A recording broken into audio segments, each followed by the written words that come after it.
Well, hello everyone, and welcome back to the Van Hoesen House. Not quite as nice a day as it was during our last session, but James is here with me to document a little more information to share. Today we're going to be talking primarily about areas of the house where enslaved people would have probably been most prominently featured. So we're going to start with the basement, and we'll go from there. Well, aware of the house for over 60 years.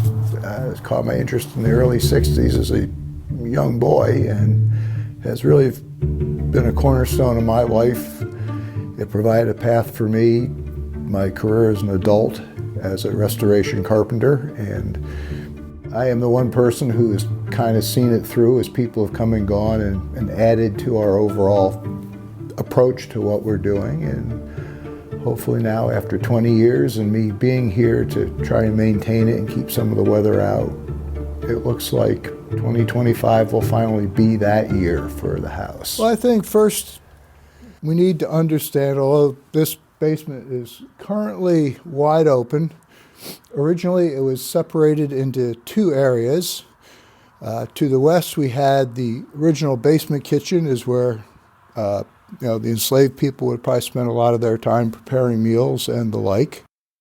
The Van Hoesen Marriott House is a really unique home.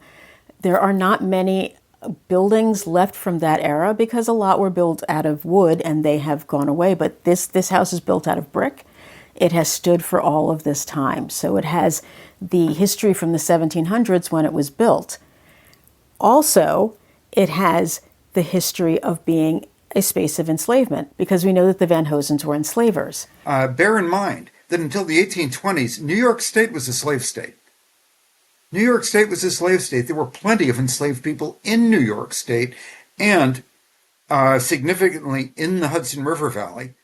It is probably the only house still existing that is so important to so many different aspects of history. You know, one of the things about the Van Hoesen House, it's so visible from Route 66. People drive by the trailer park and can see it from there. And it's clearly a historic home that needs to be restored. It's one of the few homes of Dutch architecture with those particular features and from that particular time period that are even left standing in this area. We also have the added layer of it being a house that was a location on the Underground Railroad. This property imbued with slavery, call it if you like a monument to slavery in the Hudson Valley, is acquired by an abolitionist, by a bold, radical abolitionist Quaker. In the process of our research, we kept coming across the name of Charles Marriott, who was a noted abolitionist. And everyone in the area seemed to think, well, he lived here somewhere, but we didn't really know where. We do know that Charles Marriott lived there with his sister. I think her name was Margaret Marriott, if I'm not mistaken. And I believe he died there. She owned the home. He lived there for several years. He's very connected with the Rokeby farm, where a lot of runaways came as they were on the Underground Railroad. And he was a big abolitionist. And you can see that in the obituaries about him. He was very public about it, which a lot of people were not.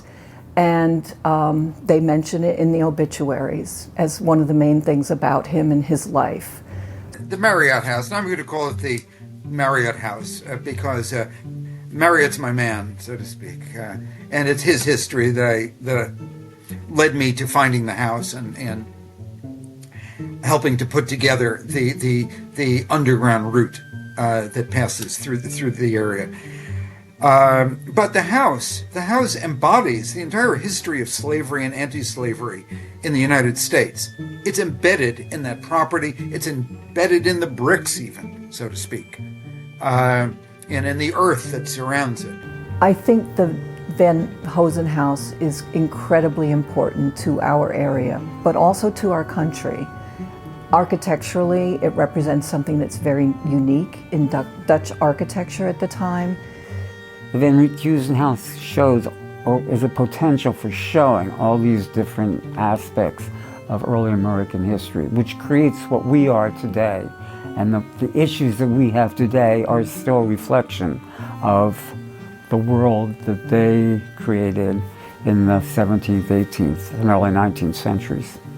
It is a home that is so important to history, to colonial era history, to Dutch history, to African American history. It needs to be protected. It needs to be saved.